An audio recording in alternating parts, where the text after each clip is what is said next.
To be in the know, follow us online.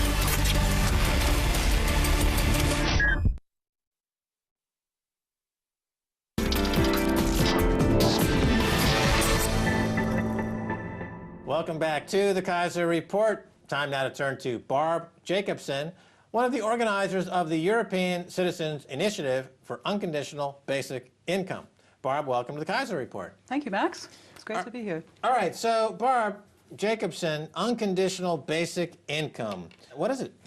Well, unconditional basic income is a regular payment made to everybody unconditionally, and that's it. Okay. Now, this has been in the news recently because Switzerland That's right. has put this forward, and they're suggesting that all citizens get unconditional income. They get I guess, right. a monthly income, and there's been a lot of talk about it. So can you just give us an update of what exactly is Switzerland proposing? Well, what Switzerland is proposing is quite a high basic income of around $1,500, something like that a month, for anybody to spend on their life.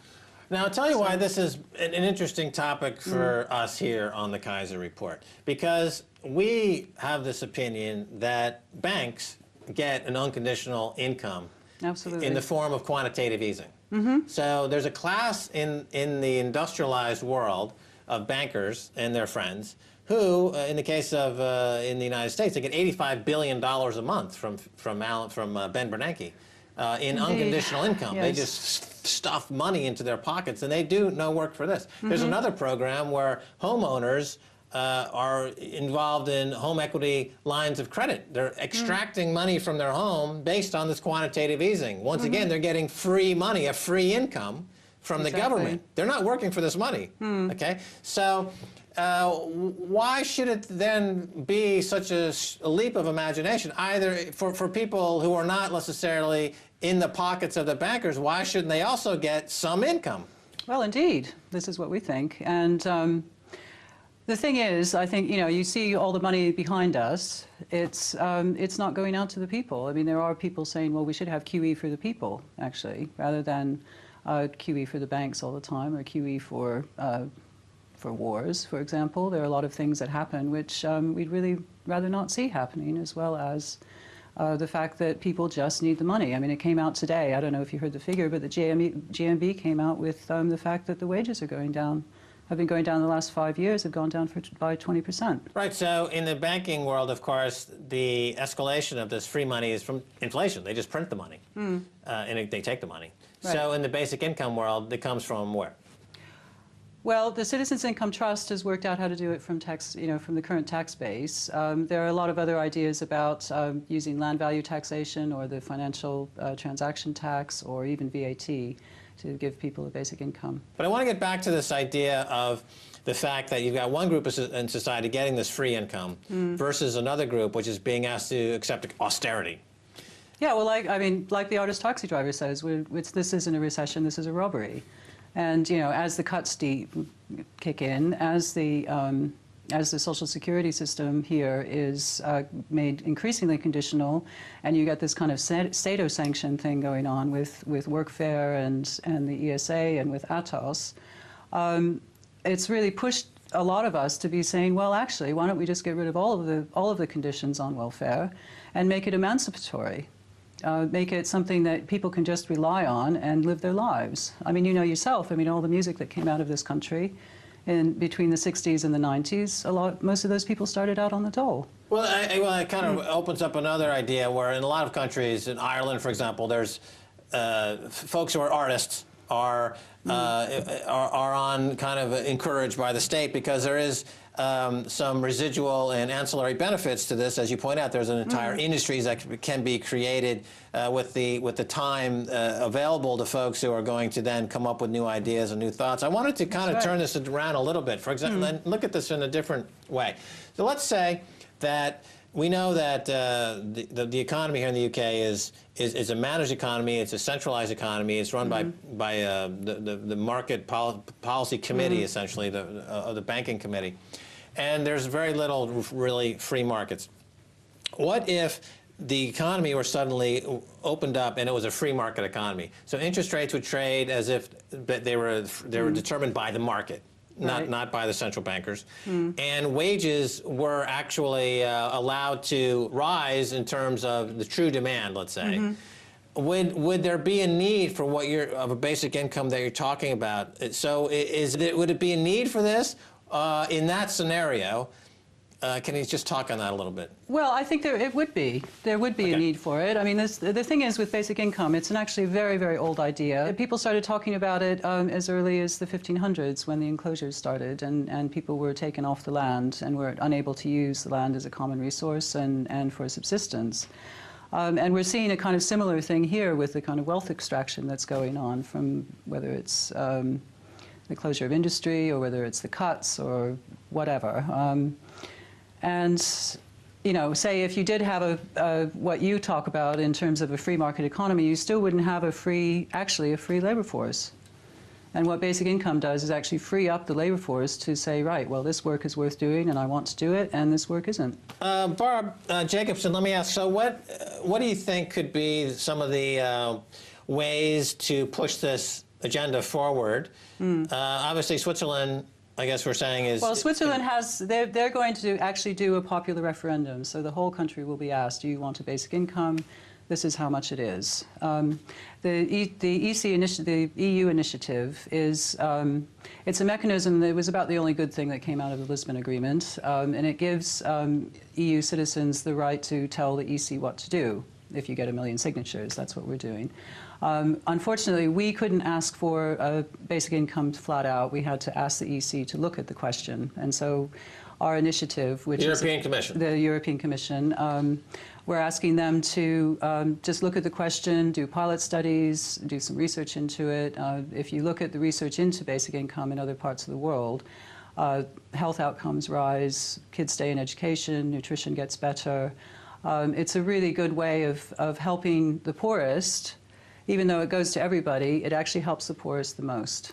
And that's why we're advocating. So in the absence of a political effort to go in this direction, what are some of the non-political ways that pressure can be applied? For example, we had just a couple of years ago with the Occupy Wall Street movement, you know, there's a lot of talk about challenging the system as it is currently. Not a lot of solutions or ideas were put forward, a lot of discussion.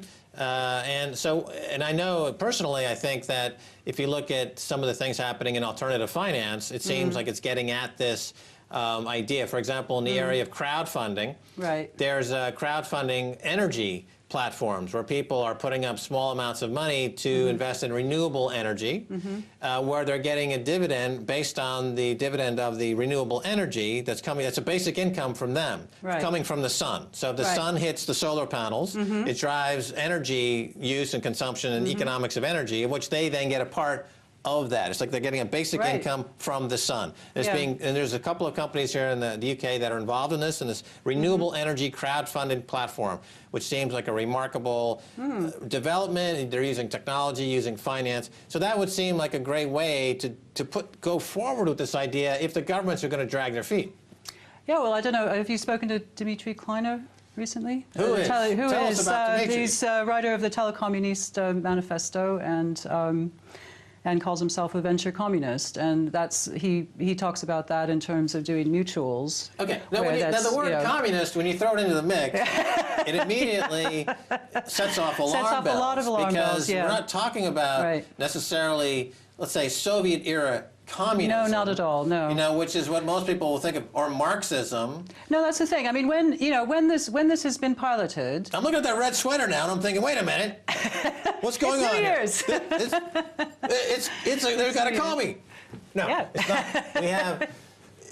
There's a middle ground here between, let's call it capitalism and communism. In other words, what I just described about this crowdfunded platform that would give people energy from the sun, that you could see echoes of that in the Communist Manifesto, but you can also understand how that relates to the red meat eating capitalism in society in terms of putting together efficiency, technology efficiencies, and the meritocracy that comes with developing the technology behind it. And there would be winners and losers on the technology side. So there's very much a mix. Well, that's the going thing. on. I mean, yes, there should be winners and losers on the technology side. We should have the time and the resources to explore all these different options, whether it's local currencies or the electronic currencies you're into, or new ways of exploiting energy, or I mean, there's all these different. There are all these different.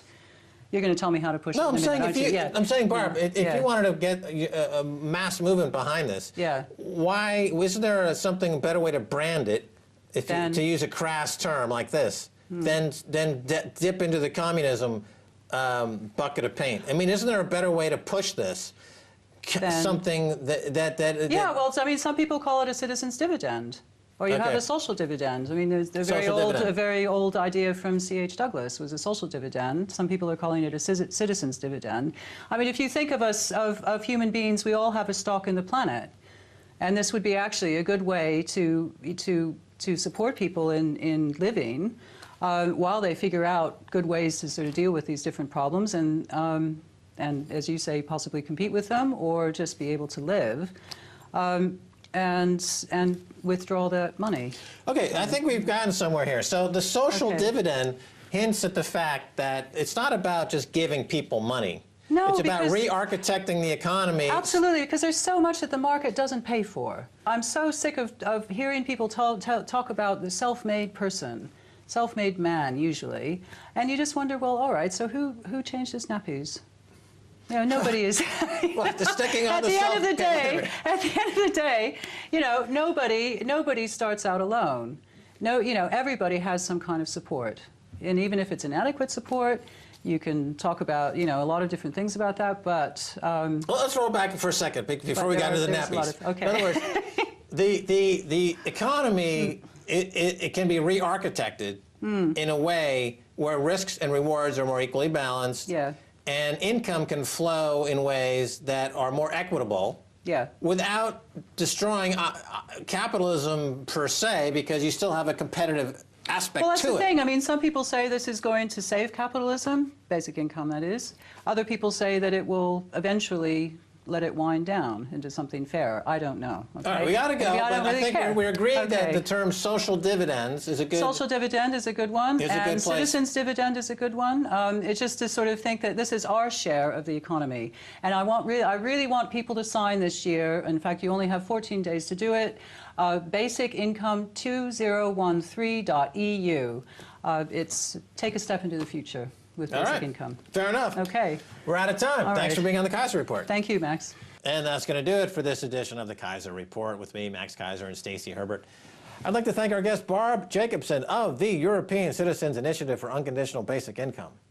If you'd like to get in touch, tweet us at Kaiser Report. Until next time, Happy New Year, and bye, y'all.